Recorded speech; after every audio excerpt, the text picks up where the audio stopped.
Arquidiócesis de la Verapaz presenta El Pueblo de Dios, el pueblo de la esperanza. Estimados amigos, una vez más tenemos el gusto de entrar en sus hogares a través de este programa, con el mensaje de crecimiento espiritual y familiar.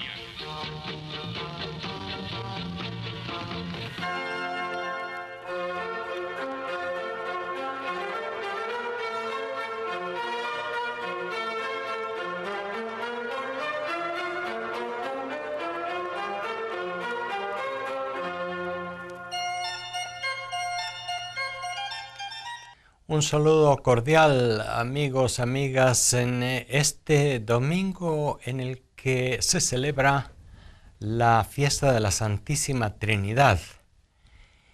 Y en esta fiesta se nos ofrece como lectura del Evangelio el final del Evangelio de San Mateo, en el cual se resumen algunos de los grandes temas de este santo evangelio. Y quizá han escogido también este texto, puesto que se encuentra allí el envío misionero, el gran envío misionero de Jesús a sus discípulos y la indicación de que deben bautizar en el nombre del Padre, del Hijo y del Espíritu Santo. Quizá por eso tenemos en este domingo el texto del Evangelio, aunque pues no es exactamente el tema trinitario el que se presenta. Quizá dicen algunos, en esta fiesta de la Santísima Trinidad deberíamos utilizar algún texto del Evangelio de San Juan, en el cual el tema trinitario es mucho más explícito. Acordémonos, sin embargo, de que la doctrina, por decir así, de la Santísima Trinidad, el dogma de la Santísima Trinidad, fue definido con mayor claridad, pues bastante más tarde. El Evangelio de San Juan, escrito al final del siglo I, ya tiene unos grandes pasos adelante en la comprensión del misterio trinitario. Y por supuesto, el dogma de la Santísima Trinidad únicamente fue claramente definido ya en el siglo IV, en el Concilio de Nicea. De manera que en los evangelios sinópticos y en las cartas de Pablo, en los escritos en general del Nuevo Testamento, encontramos todo lo concerniente a la Santísima Trinidad, pero aún la doctrina como tal de que Dios es uno y al mismo tiempo son tres personas, fue definido un poco más tarde. De manera que hago esta aclaración, puesto que el Evangelio que hoy escuchamos ya tiene en las primeras palabras que Jesús da a sus discípulos para el envío misionero, esta indicación de la Trinidad. Sin embargo, la doctrina como tal, pues poco a poco se fue aclarando más tarde. Es por eso que en algunos textos del Nuevo Testamento solamente se habla de ser bautizados en el nombre de Jesús. Pero el texto del Evangelio de Mateo, puesto en la misma boca de Jesús, es una fórmula trinitaria, diríamos nosotros. Bien, y celebramos entonces esta fiesta de la Santísima Trinidad con ese envío misionero solemne de Jesús, que se da como la síntesis de todo lo que ha sido el Evangelio y la continuación de lo que será el Evangelio. En primer lugar, fíjense ustedes que aunque ese texto se da en las cercanías de Jerusalén, en un monte cuyo nombre no se define claramente, les envía a Galilea. Aunque están aún en Jerusalén, como estaban los discípulos después de la muerte y resurrección de Jesús, aún escondidos, aún un tanto dispersos, están aún en Judea. Y lo primero que llama la atención en este texto del final de San Mateo es que les envía a Galilea de nuevo. Acordémonos que fue en Galilea donde todo comenzó. Jesús no comenzó su misión en Jerusalén, en la capital y en contacto con las estructuras religiosas o políticas o sociales del momento, sino comenzó allá, en Galilea, en una región más al norte, una región distinta, una región en la cual no toda la población era completamente judía y había también allí sincretismo de otras religiones y por lo tanto también mezclas o mestizajes con otras etnias, no propiamente las descendientes de las tribus de Israel. De manera que, ¿qué es lo que nos dice esa referencia de ir a Galilea? En primer lugar, pues nos dice que hay que ir otra vez a comenzar, al inicio como el inicio de Jesús. El final del Evangelio de Mateo vuelve a lanzar a los discípulos al inicio de la misión. Y quizá es muy interesante anotar también cómo en la fiesta de la Santísima Trinidad lo primero que se subraya en el texto del Evangelio es la misión. Y si nosotros recordamos un poco la teología más tradicional sobre la Santísima Trinidad, podemos acordarnos de que se habla también de misión en la misma Trinidad, en el seno mismo de Dios Padre, Hijo y Espíritu Santo. El tema misionero no está ausente. Según toda la noticia del Nuevo Testamento, según nuestro conocimiento, es el Padre el que envía al Hijo. El Hijo es el que es enviado y ambos, según nuestro punto de vista católico, ambos envían al Espíritu Santo. Y digo desde nuestro punto de vista católico, puesto que hay otras posturas en las cuales el Espíritu procede solo del Padre o solo del Hijo. Pero en fin, lo que quiero subrayar, aparte de esas discusiones teológicas, es que en el mismo seno de la Santísima Trinidad está presente, según la tradición y según la teología más antigua, la misión. Y así como Dios, podemos decir, es misión, Dios no es alguien centrado y cerrado sobre sí mismo, sino dado, abierto, comunicado, porque eso es la revelación que ha venido a hacernos Jesús. Nos ha comunicado quién es el Padre, nos ha revelado al Padre y por su Espíritu que Él nos ha enviado, hemos comprendido esta verdad. La misión nace de la Trinidad y por eso es muy interesante también que esté presente este tema en el texto de este domingo.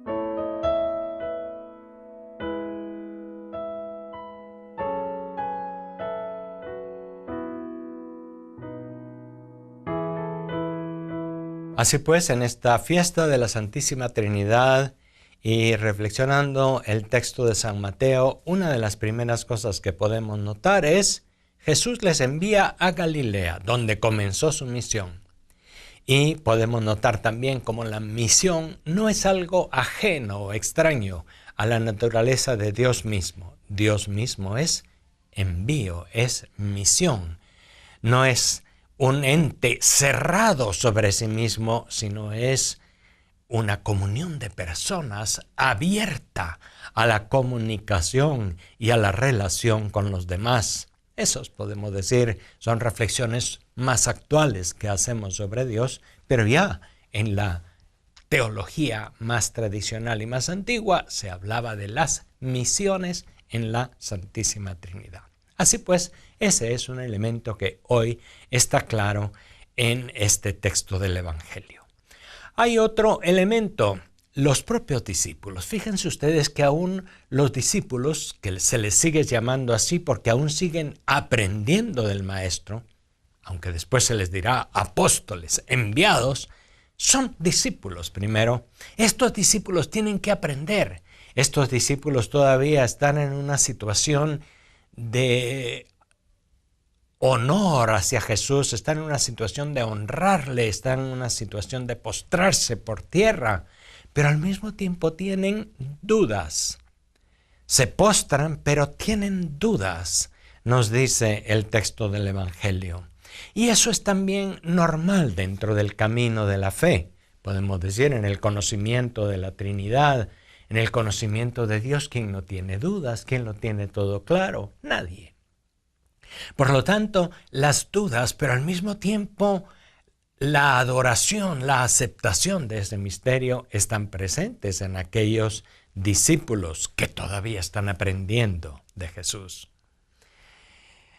Y tendrían las dudas, son 11 en ese momento nada más, es decir, tendrían la duda por qué se fue Judas, por qué en aquellos momentos cruciales de la captura, de la tortura y de la ejecución de Jesús, se fueron, nos fuimos, ¿por qué dudamos?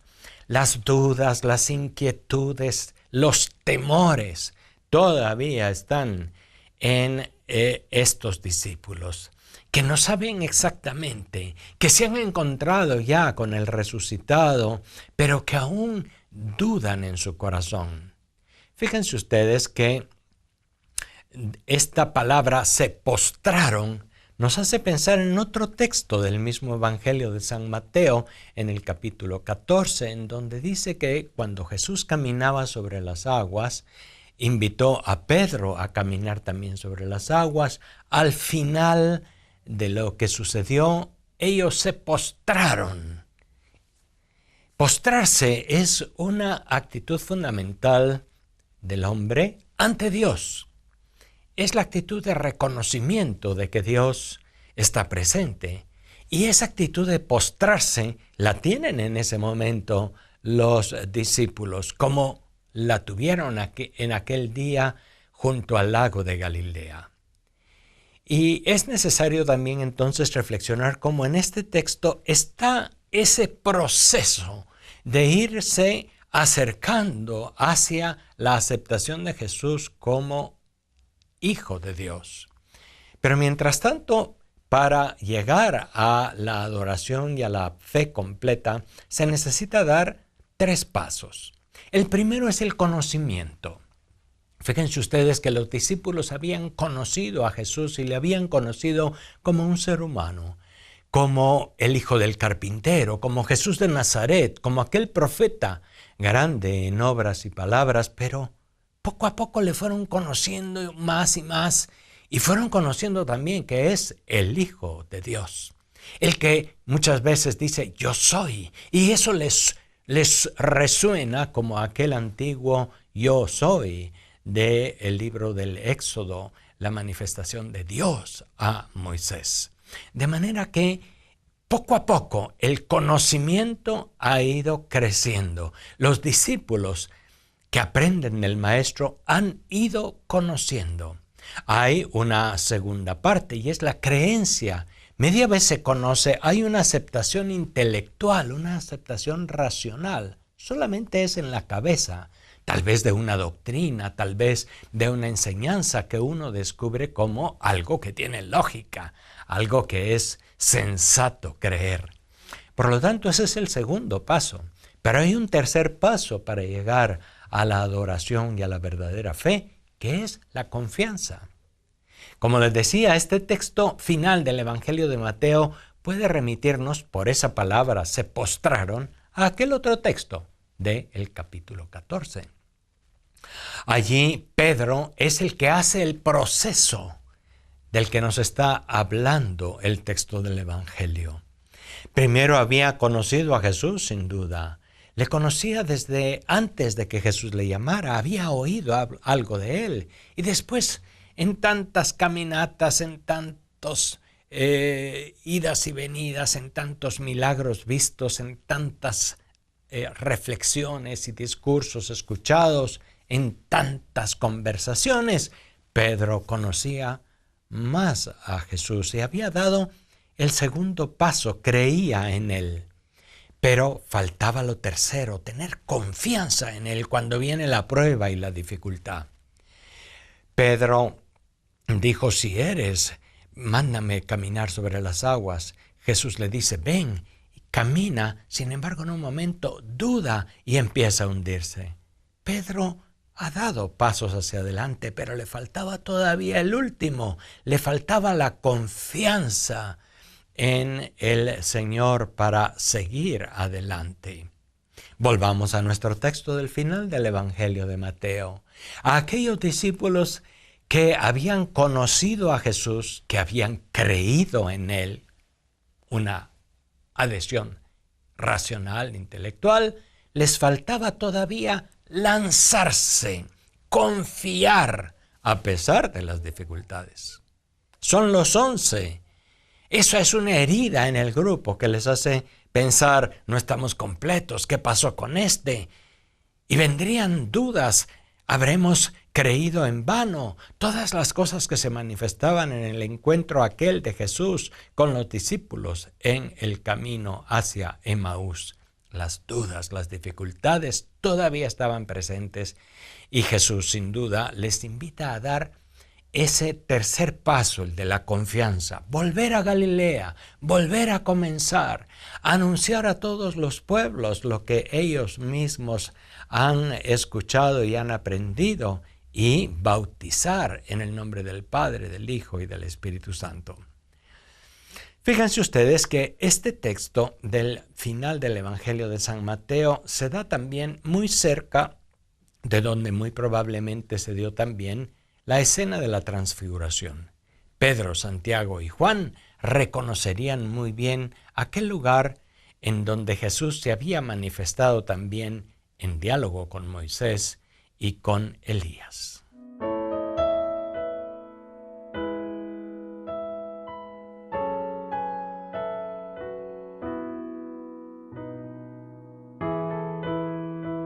Estamos pues comentando este rico y sintético final del Evangelio de San Mateo, en el cual se van resumiendo estos grandes temas de la relación de los discípulos con Jesús y se va abriendo el camino hacia la misión.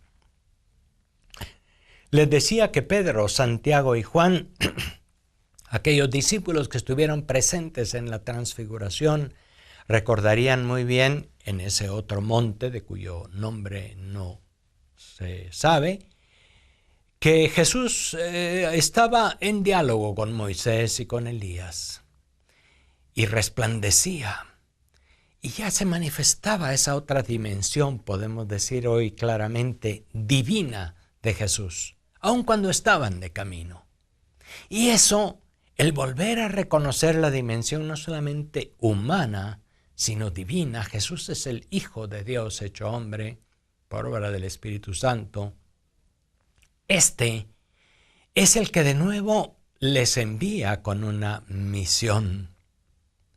Hoy es también interesante hacer una referencia, ya que hablamos de la transfiguración y hablamos de la presencia de Moisés, a la primera lectura de esta fiesta de la Santísima Trinidad, una lectura del Deuteronomio, en el cual, en unas exhortaciones que Dios mismo hace a Moisés, le dice, ¿acaso algún pueblo de la tierra ha tenido unos dioses tan cercanos como tú lo has conocido?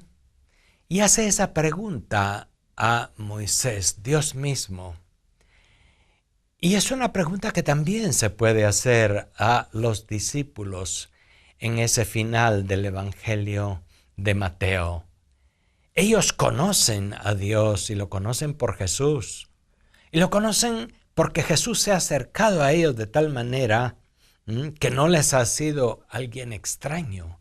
No ha sido un extraterrestre, no ha sido alguien fuera de lo normal. Ha sido el hombre Jesús de Nazaret, el maestro de Galilea, el que les ha ido enseñando, el que les ha ido indicando el camino poco a poco.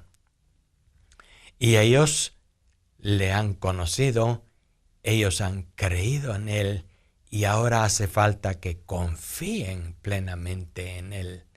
Pero todo comenzó con un conocimiento cercano de Jesús de Nazaret que les fue llevando después a pasos mayores.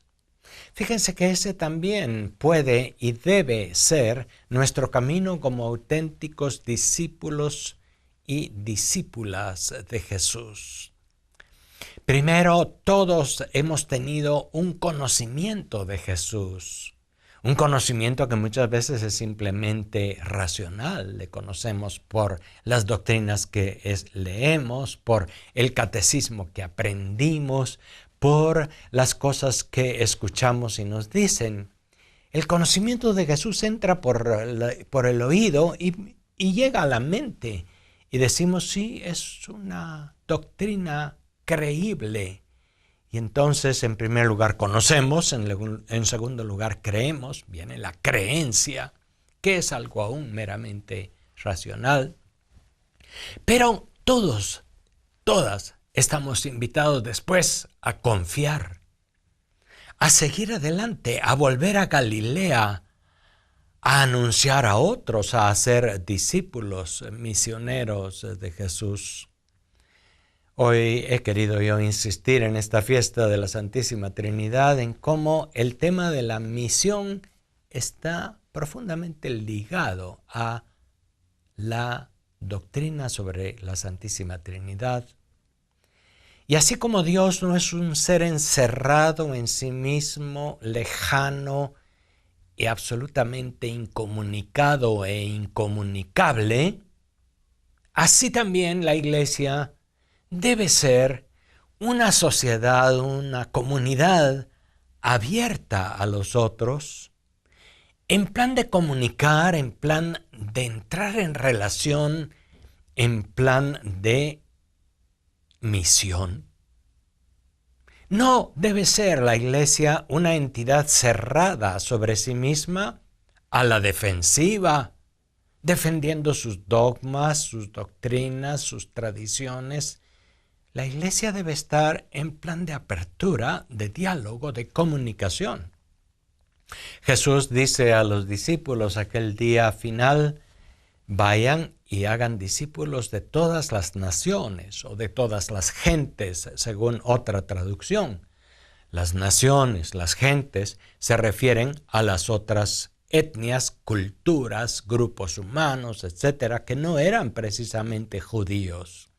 Jesús, en primer lugar, dedicó su misión prevalentemente al mundo judío y los discípulos también en un principio comenzaron anunciando a los mismos judíos el mensaje de Jesús.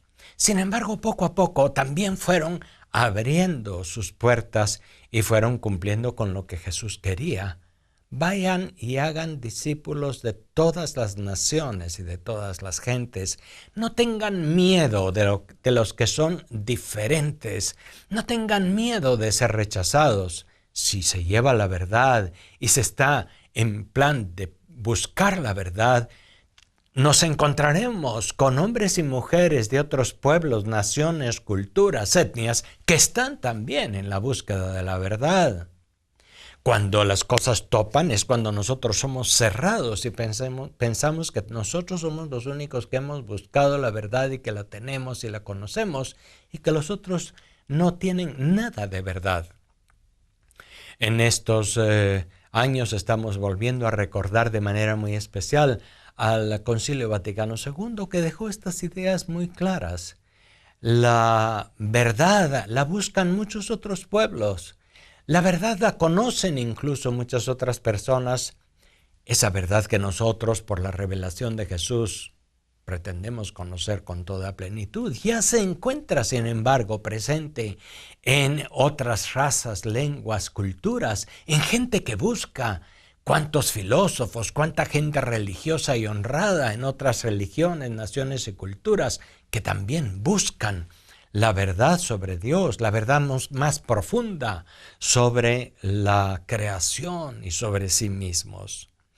La misión, el envío misionero, no es para ir a imponer nada a otros, no es para ir a imponer nuestra verdad cristiana y menos cristiana católica simplemente a los otros, es para compartir esta verdad que nosotros hemos conocido por la revelación de Jesucristo y por la fuerza del Espíritu Santo, pero es para entrar en diálogo, para proponer y para buscar juntos con los demás, que sin duda también se preguntan, se hacen las cuestiones más fundamentales sobre la existencia, sobre Dios, sobre sí mismos. La misión, pues, es algo a lo que nos abre nuestra misma identidad cristiana católica. El mismo pueblo antiguo de Israel ya tenía un poco en germen, aunque no había entendido muy bien, esa apertura a todas las naciones, al mundo entero. Dios quiere hacer de todos los pueblos una sola familia. Dios quiere que todos los pueblos le llamemos Padre. Dios quiere que todos los pueblos nos conozcamos entre nosotros mismos como hermanos, hermanas, si bien en una diversidad e incluso muchas veces en unas diferencias que son evidentes, pero unidos.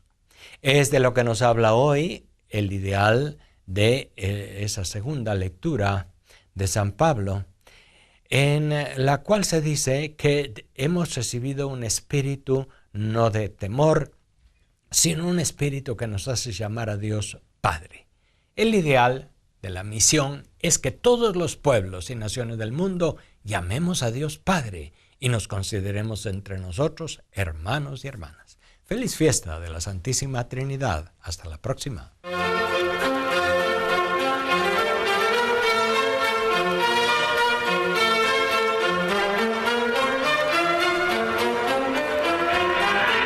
La Diócesis de la Verapaz presentó